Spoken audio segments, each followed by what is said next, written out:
नमस्कार दोस्तों, ये वीडियो उन लोगों के लिए है जो सोलर सिस्टम के बारे में जानना चाहते हैं। अगर आपको अपने घर सोलर सिस्टम लगवाना है और आपको सोलर सिस्टम के रिगार्डिंग कोई भी कंफ्यूजन है तो इस वीडियो को देखने के बाद आपके सारे डाउट्स क्लियर हो जाएंगे। इस वीडियो को अच्छे से समझने के लिए शुरू से अंत तक देखें, कोई भी पार्ट स्किप ना करें। तो आइए शुरू करते हैं। किसी के भी सोलर पावर सिस्टम लगवाने के बेसिकली 3 रीजन ही होते हैं। हम इसको अपने कस्टमर अमर, अकबर, एंथनी के एग्जाम्पल से समझेंगे। अमर जी ऐसे एरिया में रहते हैं जहाँ पावर कट्स ना के बराबर है, लेकिन बिजली का बिल काफी आता है और उनको अपना बिजली का बिल कम करना है। अकबर जी के एरिया में पावर सप्लाई कट ज़्यादा रहती है, इसलिए वो एक्स्ट्रा सोर्स चाहते हैं पावर का, जो उनके घर में हमेशा पावर सप्लाई रखे। हमारे तीसरे कस्टमर एंथनी जी को अपना बिजली का बिल भी कम करना है और ये चाहते हैं कि इनकी बिजली भी ना जाए और इनका कंफर्ट भी बरकरार रहे।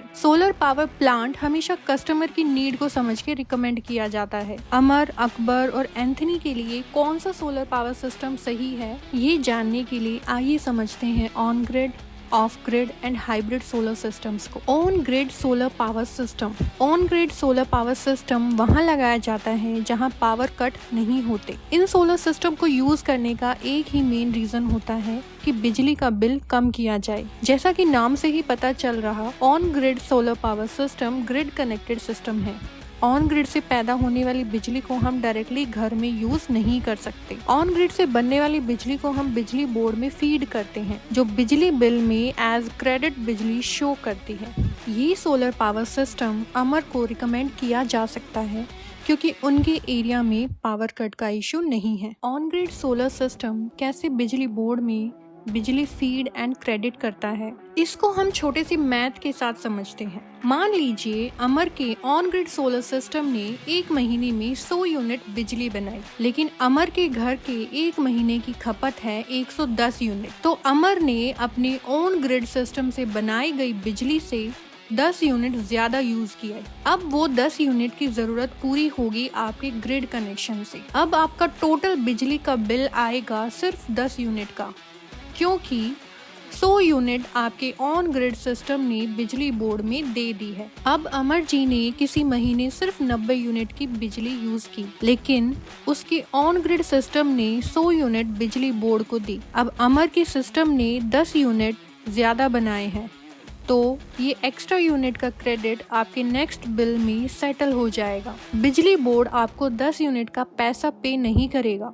वो आपके बिजली बिल में सिर्फ सेटल करेगा। आई होप अमर जी का केस आपको समझ आ गया होगा। अब समझते हैं ऑफ ग्रिड सिस्टम को। अकबर जी को हम ऑफ ग्रिड सिस्टम रिकमेंड करेंगे। ऐसा क्यों? क्योंकि अकबर जी रहते हैं ऐसे एरिया में जहां पावर कट्स बहुत लंबे हैं, घंटों घंटों बिजली का कोई नामो निशान नहीं है, या फिर ऐसी जगह कह सकते हैं जहां ग्रिड की सप्लाई लाइन नहीं पहुंची है, लेकिन उनको बिजली की बहुत जरूरत है। ऐसी जगह काम आता है of grid solar power system. Of grid के नाम से ही आप समझ गए होंगे कि ये ग्रिड से ऑफ है, मतलब ग्रिड से कनेक्टेड नहीं है। अब क्योंकि ये ग्रिड से कनेक्टेड नहीं है, तो इससे बनने वाली बिजली को आपको कहीं स्टोर तो करना पड़ेगा। उसके लिए ऑफ ग्रिड सिस्टम में यूज होती है solar batteries. Of grid system से बनने वाली बिजली को हम सोलर बैटरीज में एज अ बैकअप स्टोर करते हैं, ताकि अपनी पावर की नीड को पूरा कर सकें। चलिए थोड़ा हाइब्रिड सिस्टम को समझते हैं। हाइब्रिड को बनाया गया है on grid end of grid दोनों के फीचर्स को मिलाकर, जिससे ये बनता है सबसे खास और बेस्ट सोलर सॉल्यूशन। हाइब्रिड में नेट मीटर, जो कि ऑन ग्रिड से उठाया गया है, और बैटरीज, जो कि ऑफ ग्रिड से उठाई गई है, दोनों होते हैं। हाइब्रिड सोलर पावर सिस्टम से बनने वाली बिजली को हम ग्रिड में भी फीड करते हैं और बैटरीज में भी। हाइब्रिड एक काफी कॉम्प्लेक्स तरीके से काम करता है, या बोले कि काफी समझदारी से काम करता है। हमारे कस्टमर एंथनी जी के एरिया में पावर सप्लाई 15 से 18 घंटे रहती है और उनका बिजली का बिल भी बहुत ज्यादा आता है। तो ऐसी सिचुएशन में उनको पावर बैकअप भी चाहिए और बिजली का बिल भी कम करना है। उस केस में सबसे बेस्ट और स्मार्ट सॉल्यूशन जो उनको रिकमेंड किया जाएगा वो है हाइब्रिड सोलर सॉल्यूशन। इसको समझने के लिए एक एग्जांपल लेते हैं। एंथनी जी को किसी महीने 100 यूनिट की ज़रूरत है, लेकिन उनका हाइब्रिड सिर्फ 90 यूनिट जनरेट कर रहा है। तो इस कंडीशन में 10 एक्स्ट्रा यूनिट की ज़रूरत पूरी होगी ग्रिड से पावर लेकर।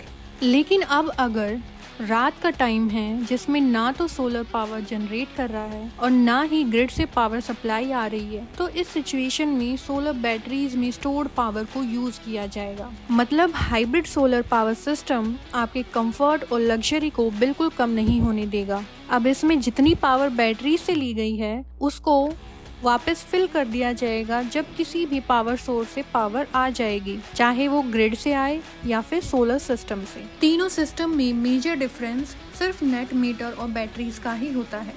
जहां on grid solar power system में नेट मीटर होता है और बैटरीज नहीं, वहीं ऑफ ग्रिड सिस्टम में बैटरीज होती है और नेट मीटर नहीं। हाइब्रिड थोड़ा एडवांस फीचर के साथ आता है जिसमें नेट मीटर भी कनेक्टेड होता है और बैटरीज भी। एक सोलर पावर सिस्टम की प्राइसिंग काफ़ी फैक्टर पर डिपेंड करती है, जैसे कि आप सोलर प्लेट कौन सी ब्रांड की लगवा रहे हैं, सोलर इन्वर्टर किस कॉन्फ़िगरेशन का यूज़ कर रहे हैं, आपके सोलर स्ट्रक्चर की हाइट क्या होगी, सोलर बैटरीज यूज़ होंगी भी या नहीं, solar AC DC power cable क्या होंगे, installation fee, labour charges, civil work, maintenance etcetera.